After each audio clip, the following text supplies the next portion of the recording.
हम सभी श्रवण कर रहे हैं। विगत 2 दिनों से हमने इनके चरित्र की बहुत सारी विशेषताएं कल से ही हमने इनके चरित्र को श्रवण किया। किस प्रकार से महाप्रभु ने स्वयं इनके लिए अपना दिव्य प्रेम, जो नित्यानंद प्रभु के अश्रु बिंदु हैं, वो संभाल के रखा वो प्रेम पद्मा नदी में। और वो प्रेम पाके ये भगवान, जो भगवान के प्रेम का आनंद है उसमें विवल हो गए। इसी क्रम में हमने श्रवण किया था लोकनाथ गोस्वामी महाराज से उनका मिलना और उनका पदाश्रय ग्रहण करना। आज इससे आगे हम श्रवण करेंगे। किवा नव्य यौवने से परम सुंदर, कार्तिक पूर्णिमा दिने छाड़ी लेन घर। भ्रमिया अनेक तीर्थ वृंदावने गेला, लोकनाथ गोस्वामी स्थाने शिष्य हैला। श्रावण मासेर पौर्णमासी शुभ क्षणे, करिलेन शिष्य लोकनाथ नरोत्तमे। अर्थात वे कितने नव यौवन संपन्न एवं परम सुंदर थे, उसका वर्णन करना मुश्किल है। जो भगवान के भक्त हैं, दुनियादारी में जो हम देखते हैं सुंदरता, वो रजोगुण तमोगुण से, अधिकतर तमोगुण से मिश्रित होती है। जिसको आज की डेट में सबसे ज्यादा सुंदर जो वर्ग जिसको बोलते हैं, आज के बच्चे बच्चे क्या बूढ़े जवान सभी, जिसको सुंदर गिना जाता है, जिस इंडस्ट्री को कि ये बॉलीवुड है, ये हॉलीवुड है, जो भी है। और उनसे किसी से हमारा कोई द्वेष भी नहीं है, अपना अपना प्रारब्ध, अपना अपना भाग्य, अपना अपना अधिकार भी है। लेकिन जिनको हम रोल मॉडल समझता है आज का समाज सुंदरता के मामले में, वो सुंदरता है तमोगुणी सुंदरता। लेकिन जो भगवान के भक्तों में, वो भगवान के भक्ति की और भगवान के जैसे ही उनका स्वरूप होता है। भगवान की जो सुंदरता है सारे ब्रह्मांड को आकर्षित करने वाली, उसी की कुछ बूंदे भगवान अपने भक्तों को देते हैं, जिससे उनकी भी जो सुंदरता है वो अपूर्व होती है। और इसमें सुंदरता का मतलब गोरा होना ऐसा कुछ नहीं है। जो भगवत भक्ति का तेज होता है उसी से ही सुंदरता झलकती है। कई भक्तों का शरीर का कलर तो श्याम होगा, लेकिन वो फिर भी आकर्षक होंगे, फिर भी सुंदर होंगे, क्योंकि जो भगवान का नाम जप करते हैं, जो सेवा करते हैं, उससे एक तेज आता है हमारे जीवन में। नरोत्तम दास ठाकुर जी नव यौवन संपन्न एवं परम सुंदर थे, उसका वर्णन करना मुश्किल है। वे कार्तिक मास की पूर्णिमा के दिन घर त्याग कर अनेकों तीर्थों का भ्रमण करते हुए वृंदावन पहुंचे। कार्तिक की पूर्णिमा पे उन्होंने अपने गृह का त्याग किया और वहां वे श्री लोकनाथ गोस्वामी जी के शिष्य बने। लोकनाथ गोस्वामी जी से शरणागति ली। श्रावण मास की पौर्णमासी के शुभ क्षणों में श्री लोकनाथ गोस्वामी जी ने श्रील नरोत्तम दास जी को शिष्य बनाया। नरोत्तम दास ठाकुर जी के जीवन में पूर्णिमा तिथि का बड़ा ही महत्व है। आविर्भाव माघी पूर्णिमा में, गृह त्याग कार्तिक पूर्णिमा में और गुरु पदाश्रय श्रावणी पूर्णिमा में। श्री नरोत्तम ठाकुर ही श्री लोकनाथ गोस्वामी जी के एकमात्र शिष्य थे। उन्होंने उनके अलावा किसी को भी दीक्षा नहीं दी।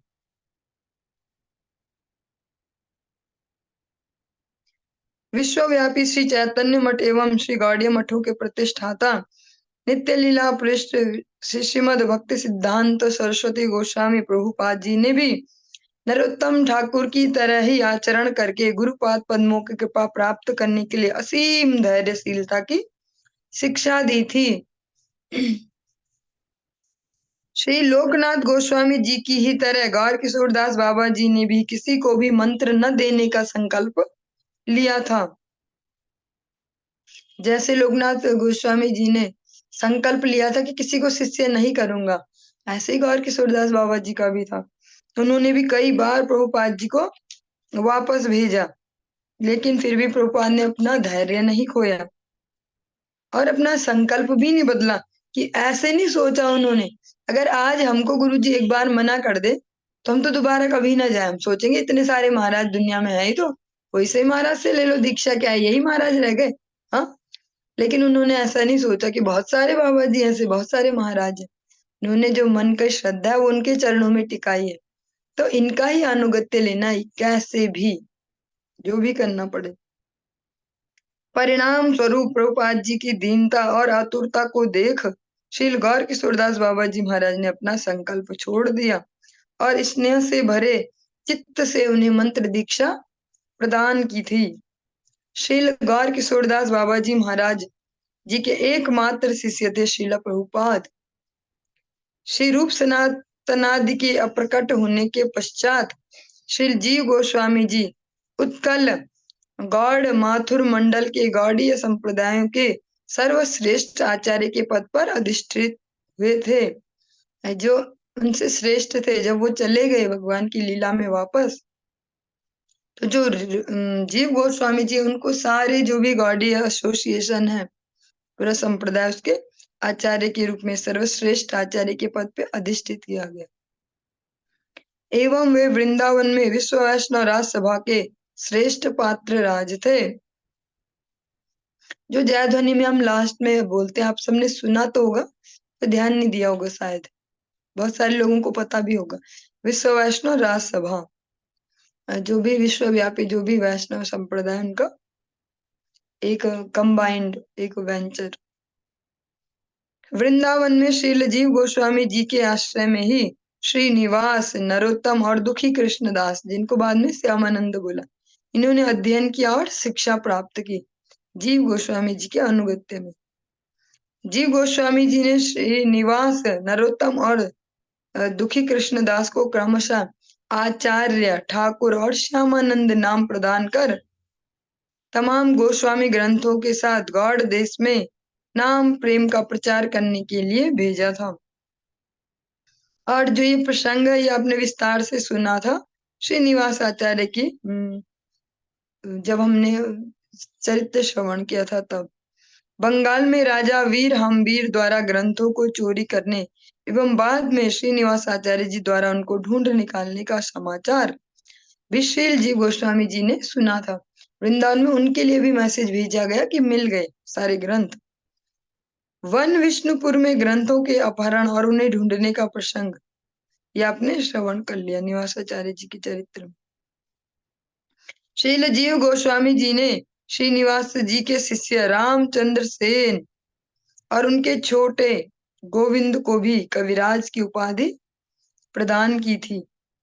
श्री लोकनाथ गोस्वामी जी ने नरोत्तम ठाकुर जी में राजोचित, सामाजिक एवं रीति नीति के अनुकूल व्यवहार आदि में रुचि देखकर उन्हें उनके पारिवारिक स्थल खेतुरी में जाने का आदेश दिया था। ये थोड़ा सा वैसा प्रसंग आ गया। अधिकतर इस प्रसंग को दूसरे एंगल से दिखाया जाता है, और हम भी दिखाते हैं, हम भी बोलते हैं इसी प्रकार से कई बार कि नरोत्तम दास ठाकुर जी को भेज दिया कि भैया तुमने तो अभी ऐसी बुद्धि है कि देना है, किसी की हेल्प करनी है, वृंदावन में नहीं रह सकते। लेकिन उसके पीछे का मेन जो आशय है, ऐसा तो नहीं है कि नरोत्तम दास ठाकुर जी हम जैसे साधारण मनुष्य थे तो उनको नहीं आता ब्रज में निवास करने की रीति नहीं आती, ऐसा नहीं है। जो उनको वापस भेजे जाने का प्रमुख कारण है वो ये है कि जो हमारे आचार्य होते हैं वो जानते हैं किसमें कौन सी क्वालिटी है। सब में सारी क्वालिटीज नहीं होती। किसी भक्त को विग्रह सेवा ज्यादा अच्छी आती, किसी को कीर्तन बढ़िया आता है, किसी को हरि कथा अच्छे से डिलीवर करनी आती है। हर किसी को अपनी अपनी सेवा है। तो जो नरोत्तम दास ठाकुर जी हैं, उनमें एक विशेषता देखी उनके गुरुदेव ने, क्योंकि वो राज परिवार से, तो उनको देने की वृत्ति भी है। ऐसे सोशल जो है उनमें वो क्वालिटीज भी हैं, सोशल, और ये सब भी आता, लेना देना, कैसे किससे व्यवहार करना, कैसे बातचीत, कैसे किसी को कन्विंस करना, ये सब। तो उन्होंने उनको वापस जाने का आदेश दिया था। लोकनाथ गोस्वामी जी का आदेश केवल श्री कृष्ण में एक निष्ठ विरक्त वैष्णव के भजन के आदर्श को दिखाने के लिए था। यहाँ पे दोनों रीजन दिए गए जो अभी हम श्रवण कर रहे थे साथ साथ। एक रीजन तो वही है जो अधिकतर हाईलाइट किया जाता है कि भैया ऐसे रहते हैं वृंदावन में, ऐसे नहीं रहते। लोकनाथ गोस्वामी जी का ये आदेश जो उनको घर वापस भेजा, वो आदेश, इसका एक कारण क्या है कि केवल श्री कृष्ण में एक निष्ठ विरक्त वैष्णव के भजन के आदर्श को दिखाने के लिए जो उन्होंने रोटी दे दी उस व्यक्ति को, और फिर उन्होंने बोला कि तुम्हें पता है कि पेट भरने के बाद ये विषय तर्पण के लिए नहीं जाएगा। हाँ, तो सीखना होगा कि एक निष्ठ कैसे भजन किया जाए। एक तो वो रीजन था। दूसरा, साथ ही उत्तर बंगाल के कृष्ण बहिर्मुख व्यक्तियों का अत्यंत कल्याण करने के उद्देश्य से दिया गया था। दूसरा अभिप्राय क्या है उसके साथ ही, कि जिस इलाके से वो आए हैं अब वहां उन्हें भेजा जा रहा है कि आपको सब कुछ तो आता ही है, जो भी लोक व्यवहार वगैरह ऐसा आपको आता ही है, तो आप जाओ और वहां के लोगों का उद्धार करो। केवल यहाँ बैठ के अकेले भजन करके अपना ही मंगल नहीं करना। महाप्रभु की धारा का जो मुख्य कार्य है वो प्रचार है। हाँ, जैसे गुरुदेव भी है तो वो बार बार हम सभी को मोटिवेट करते हैं, इंस्पायर करते हैं कि करो, प्रचार करो, प्रचार करो। या और भी जो हम श्रेष्ठ संतों को देखते हैं वो अपने अनुगत जनों को इस प्रकार से हमेशा उनको आगे बढ़ाते कि आप लोग करो, नाम प्रचार करो। क्योंकि जो महाप्रभु की धारा है यहाँ केवल अपना उद्धार नहीं है यहाँ का उद्देश्य, कि हम तो कर लेते हैं बैठे बैठे, इतनी मालाएं सटका लेते हैं, इतनी गोटी खिसका लेते हैं, ये नहीं है। यहाँ क्या है, दूसरों को भी सिखाना है कि भैया एकादशी करिए, इससे मंगल होगा, और भगवान का नाम जप करिए। तो उससे पहले अपनी ट्रेनिंग अच्छे से करनी अनिवार्य है, वरना फंस जाएंगे। बाहर जाएंगे तो लोग हमें ही उलझा देंगे, उल्टा हमें कन्विंस कर देंगे कि आप गलत कर रहे हैं, है ना। तो पहले अपनी ट्रेनिंग ठीक से, और जब नरोत्तम दास ठाकुर जी की ट्रेनिंग अच्छे से हो गई वहां पे, तो उनके गुरुदेव ने वापस भेजा प्रचार के लिए। श्रील निवासाचार्य प्रभु ने भी लोकनाथ गोस्वामी जी के अभिप्राय को जानकर ग्रंथों के चोरी हो जाने के बाद नरोत्तम दास ठाकुर जी को खेतुरी में एवं उत्तर बंग में प्रचार करने के लिए कहा था। जब वो ग्रंथ चोरी हो गए थे तो निवासाचार्य जी स्वयं तो वहां रुक गए थे और खुद लग गए थे उस कोशिश में कि कैसे करके वापस मिल पाएंगे। लेकिन जो श्यामानंद जी है उनको भी भेजा अलग आसाम की तरफ कि आप उधर प्रचार करो, और जो नरोत्तम दास ठाकुर जी उनको भी भेजा खेतुरी और उत्तर बंगाल की तरफ। खेतरी ग्रामे ते शीघ्र करी आगमन, प्रभु लोकनाथ आज्ञा करह पालन। तब उन्होंने नरोत्तम दास ठाकुर जी को कहा था कि आप शीघ्रता से खेतरी ग्राम की ओर गमन करो और लोकनाथ गोस्वामी जी ने जो आपको आज्ञा दी है उसको पालन कीजिए। अप्राकृत भूमिका में रहते हुए श्री हरि की अंतरंग सर्वोत्तम सेवा में लगे विविक्तानंदी वैष्णव सांसारिक अथवा नासवान कल्याण करने वाले उन कार्यों को अधिक महत्व नहीं देते जो मायाबद्ध जीवों के प्राकृत देहाभिमान से भरे रहते हैं। जो वैष्णवों का उद्देश्य है वो सो कॉल्ड सोशल सर्विस में नहीं लगेंगे कि जिससे केवल हमारे जो भौतिक लाभ हो इसमें नहीं लगेंगे। वो क्या करेंगे, में श्री कृष्ण की सेवा प्राप्ति ही एकमात्र लक्ष्य है। हमारे जीवन का एकमात्र उद्देश्य क्या है, श्री कृष्ण सेवा की प्राप्ति। इसके विपरीत भावना होने पर ही जागतिक कल्याण कर कार्य अधिक महत्वपूर्ण लगते हैं। हाँ, ये बहुत ही महत्वपूर्ण बात है। जो भगवान कृष्ण की सेवा की प्राप्ति है यही हमारे जीवन का एकमात्र उद्देश्य है। और जैसे ही जितनी अमाउंट में हम अपने इस उद्देश्य से भटकते जाएंगे श्री कृष्ण सेवा प्राप्ति के उद्देश्य से, उतना ही हमें जो दुनियादारी के जो कार्य होंगे ज्यादा बढ़िया लगेंगे। ये ज्यादा अच्छा भैया, ये क्या है, कीर्तन करते रहो, कीर्तन करते रहो। इससे बढ़िया तो कि कहीं जाओ किन्हीं बच्चों को फ्री में एजुकेट करो, उनको शिक्षा दो। आप पढ़े लिखे हो तो क्या यहाँ बैठ गए ऐसे ही फालतू फालतू। हाँ, जाओ कोई अनाथ बच्चों को, कोई गरीब बच्चों को शिक्षा दो, या कुछ ऐसे ऐसे और से भी ऑप्शन मिल जाएंगे। ऐसा कब होगा, जब भगवान की सेवा का जो लक्ष्य है उसको हम अपना मुख्य उद्देश्य नहीं समझेंगे, तो अन्य अन्य कार्य हमें ज्यादा महत्वपूर्ण लगेंगे। इसमें एक थोड़ा सा दुनियादारी का एक अच्छा सा एग्जाम्पल है जो आज की डेट में तो फिट नहीं बैठता, पहले जमाने में था कि बेटी को डांट कर बहू को शिक्षा देने की तरह। अब पहले लोग क्या करते थे, पहले जमाने में अपनी बेटी को देंगे गालियां, उसको सुनाएंगे, ऐसा नहीं करती, टाइम पे नहीं उठती, काम नहीं करती। बहू को डायरेक्ट नहीं बोलेंगे तो मतलब सुना तो बहू को रहे और बोलेंगे बेटी को। तो ऐसे ही जो लोकनाथ गोस्वामी जी हैं, उन्होंने डांटा तो नरोत्तम दास ठाकुर जी को, उनको बोला, लेकिन उन्होंने अपने निज जन के माध्यम से जगत वासियों को शिक्षा प्रदान की है। वो डायरेक्ट नरोत्तम दास ठाकुर जी की नहीं है वो अवस्था, जो जो उनको डांट पड़ रही, जो कि तुम्हें रहना नहीं आ रहा वृंदावन में, तुम वापस जाओ। वो हम सब के लिए, हमें नहीं आता रहना। हम जाने से पहले फिट कर लेंगे कि भैया जिसके साथ जा रहे पूछ लो व्यवस्था ठीक है कि नहीं, खाना पीना ठीक है, रहने वाले कमरे ठीक है, सोने के लिए बढ़िया है कि नहीं है। हाँ, वो हमारे लिए।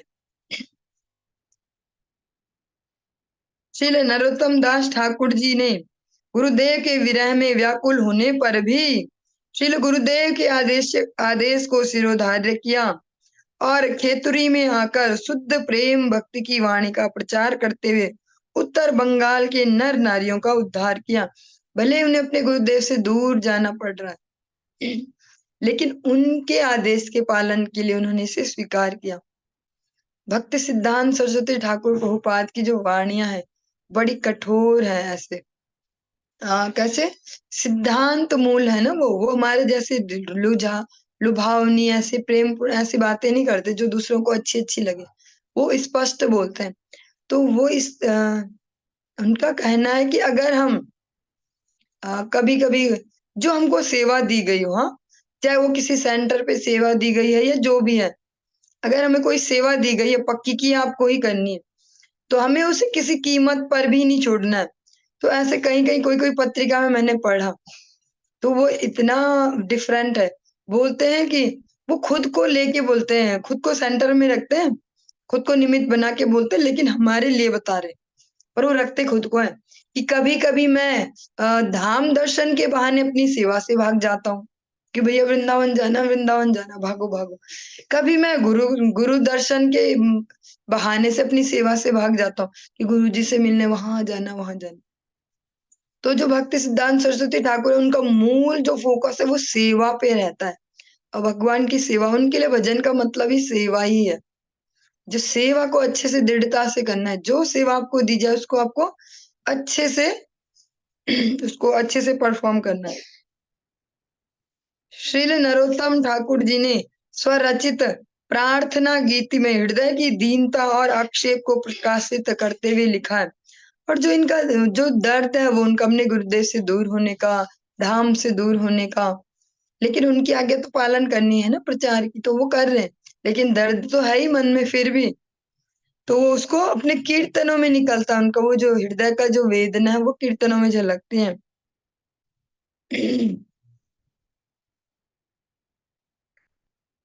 अनेक दुखेर परे लय छिल ब्रज पूरे, कृपा डोर गलाया बांधिया, देव माया बलात्कारे खसाइया जे से डोरे, भव कूपे दिलेक डारिया, पुनः यदि कृपा करी ए जनार के से धरी, टानिया तुलह ब्रज धामे, तबे ते देखिया भाल न तू अपराण गेल, कहे दिन न दास नरोत्तमे।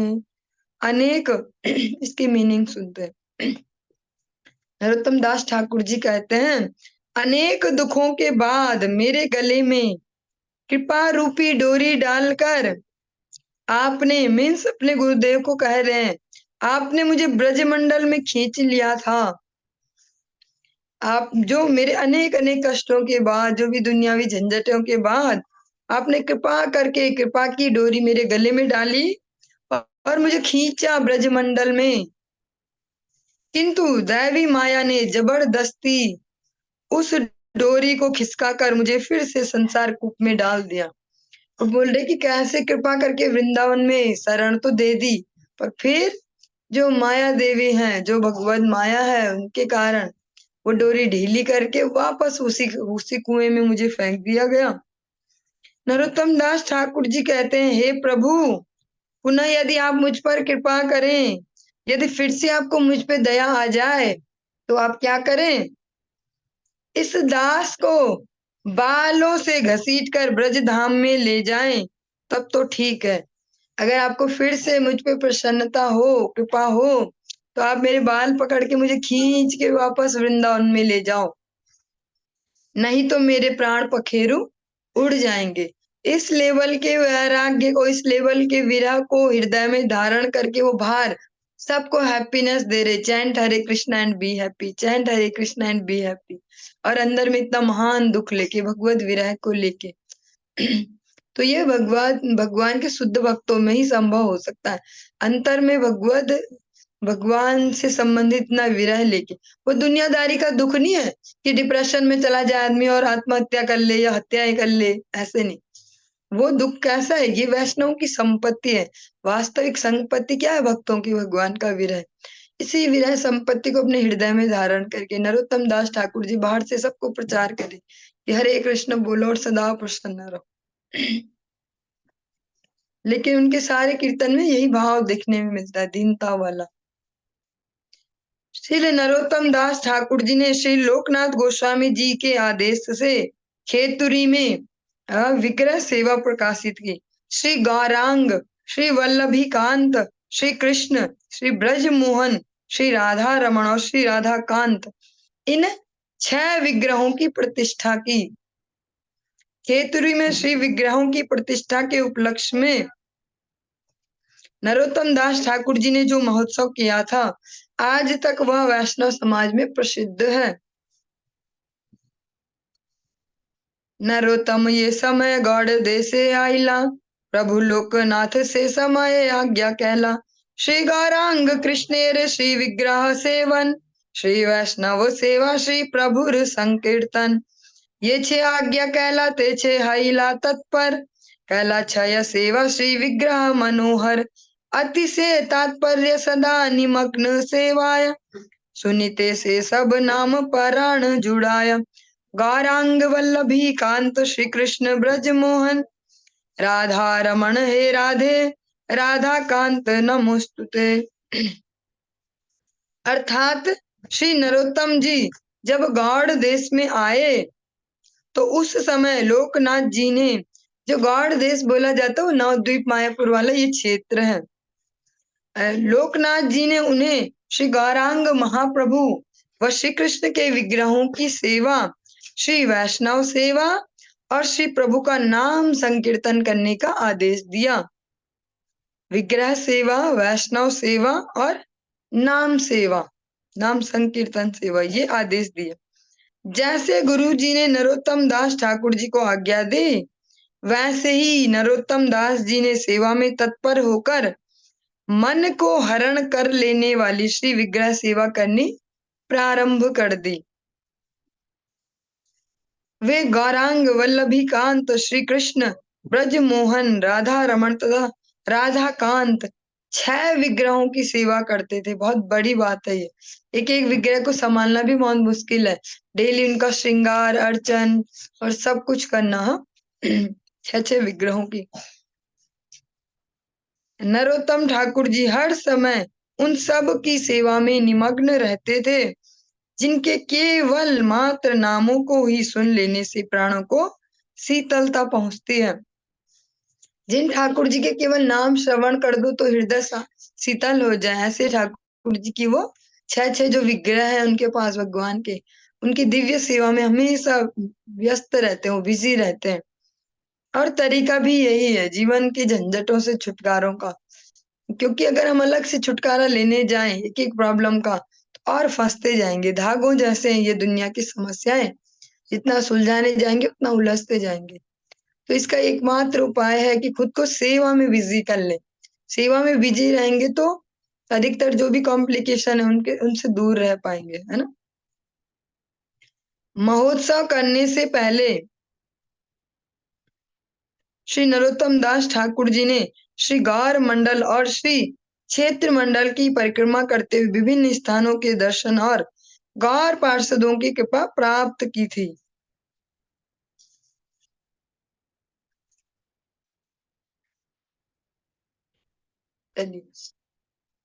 इससे आगे हम इनकी चरित्र को कल श्रवण करेंगे। हरि